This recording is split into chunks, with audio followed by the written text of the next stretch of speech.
position of need for us. We're really concerned about the safety spot. Mm-hmm. And we were talking earlier today, boy, if we could just grab one out of the, reach back into the time machine there, pull one on up here.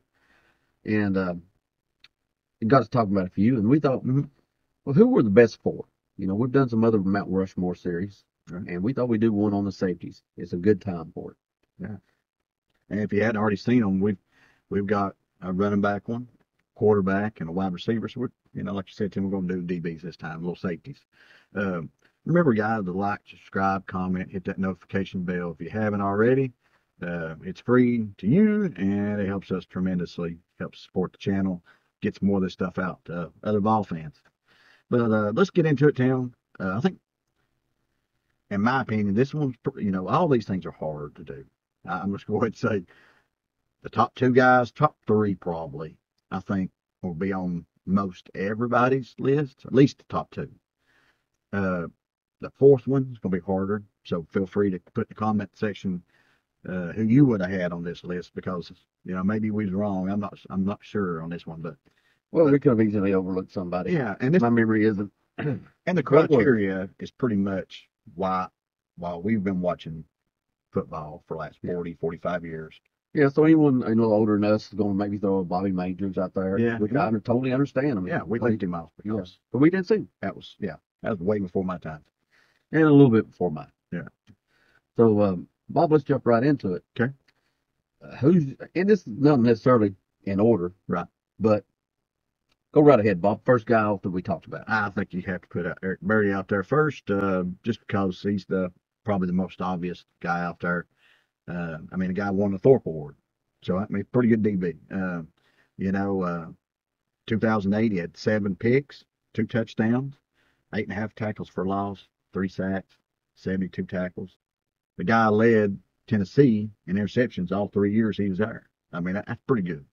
And he led the conference in tackles his senior year and his junior year for DBs. Yeah, you know, that's the thing about it, too. It wasn't just he had a lot of tackles. I mean, it's been how many years ago, and you still remember the Tebow tackle. Mm-hmm. You still remember the the explosion shot he had on Noshawn Marino. He still feels that today. Yeah. I mean, they were iconic tackles, and you don't really get to even touch what Eric Berry was until you start talking about his ability to return these interceptions. I think that's one thing that made him so special. The guy could cover. He could play your traditional safety, you know, and make the tackles and make the hard hits, the spectacular hits. And he could return the ball. I mean, if he did get an interception, it was watch out, because he's liable to take it to the house. Oh, every single time. It might have been the best as far as I've ever seen his ability. Very possible. Yeah. Continuously grab one 40 yards, grab one 60 yards. It seemed like it's harder to remember one where he got one and then got tackled right there. And another good thing about him is he was a great guy. Oh, outstanding person. Yeah, I mean, he was telling me some stories about him there at UT, and that gets good information. Oh yeah, he was he'd go in on like Friday nights and help the crew that took care of the equipment. Yeah, help them restrap the helmets, you know, making them feel a part of the team. You know, when he got to Kansas City, I remember that a reporter used to go around every year, first round draft pick, and hang out with him for a few days, and then write an article about him. Yeah. And the year he did Eric Berry, he's like, I've never wrote one quite like this. Yeah. He goes, I'm generally going out with these guys to the new car lot to get the Lambos. Right. You know, to get whatever. Go, and then we're in the clubs 2 or 3 nights a week, partying it up. With Eric, he goes, he was still driving the same car he drove at UT. He was shopping at Dollar General, or Family Dollar One. Yeah. You know, he goes, and told me, he goes, it'd be stupid to pay more right. for this right here when you get paper towels for this right here. Right, yeah. And the only real money he spent was something for his parents and giving money to the playground that he grew up on. Yeah. I mean, everybody just wonderful. The good family. Yeah, I think that's when you mentioned his family, I started thinking, when I watched the videos on him when he was here, he just seemed like a respectful kid that had been raised up right. Was what jumped out to me, you know. But great player, A Better great, person. yeah, a great ambassador for the University of Tennessee. I'm glad we had him. Absolutely. Number two guy that would be on my list, and I think most everybody's too. There's one guy that sticks out to me.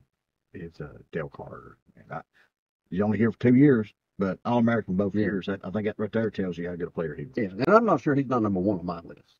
I'll be honest. If I was to hand pick a guy, say, hey, for this team here,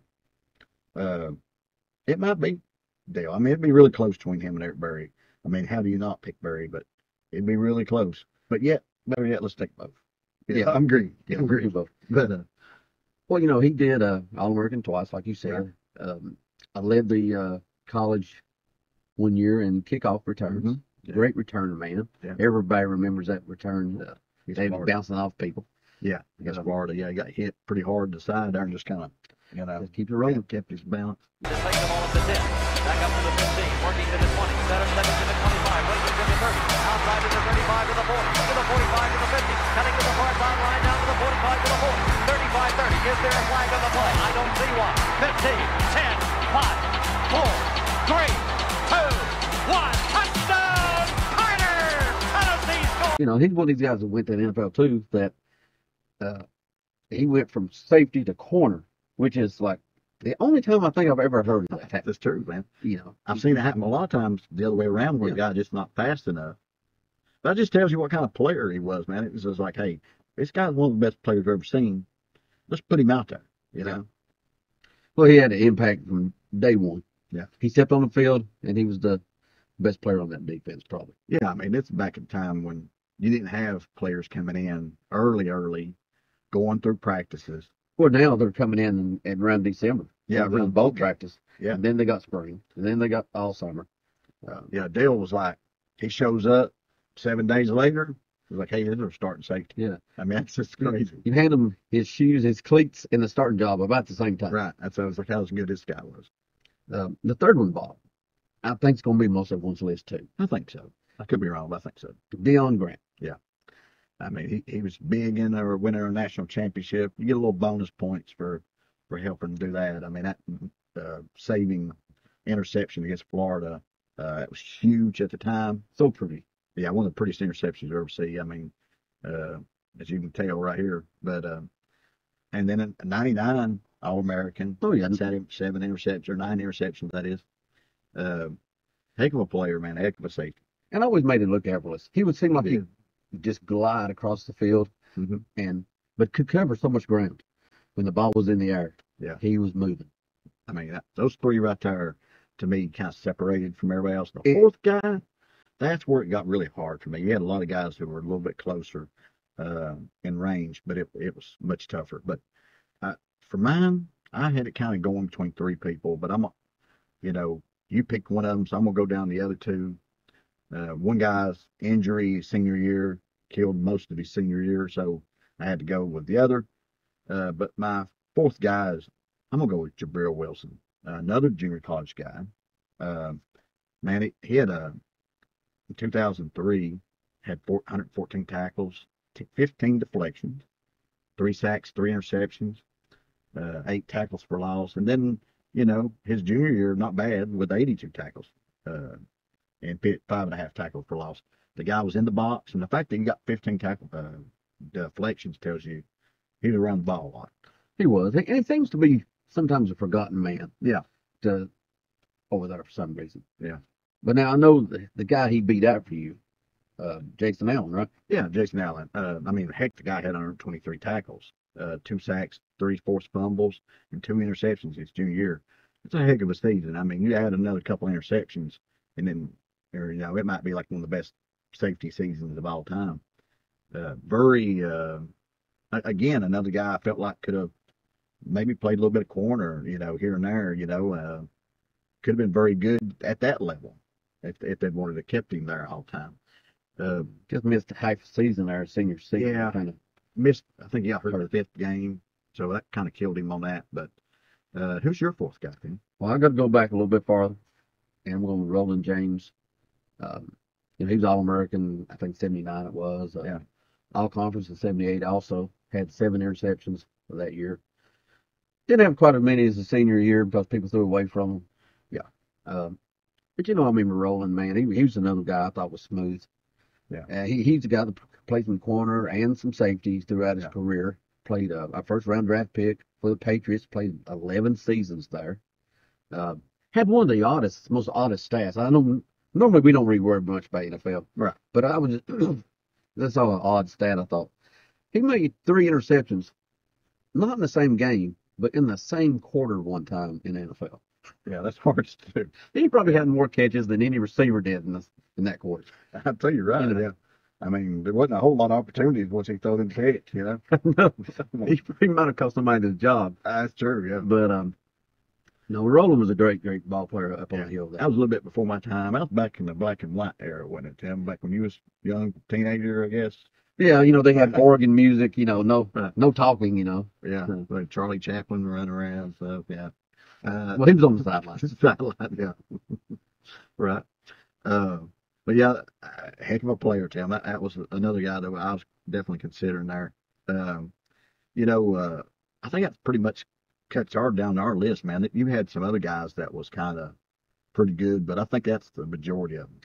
Yeah, and if you could think of someone we missed, put it in the comments. And for that matter, if you could pick one to put with this team this year, who would you pick? Right. Who would you put in there? Yeah, because we could use one, I believe. I mean, I hope I'm wrong on that. I'm okay with being wrong in these kind of instances. Yes, absolutely. But yeah, remember, go in that comment section. Let us know who you would have in your top 4, because I find that stuff kind of interesting. Absolutely. So, guys, thanks for spending a few minutes of your day with us. Go Big Orange. The season is here upon us, and I'm excited about it. I am absolutely excited, Tim. I'm saving up a little bit of money for my national championship gear. Well, your 98 stuff's pretty wore out. Right. Still wearing every now and then, yeah. And if my good buddy Steve's listening to this, I am going to be having another national championship party eventually, hopefully before I die. No, he's laughing right now. Anyway, remember, guys, go Vols. Go Vols.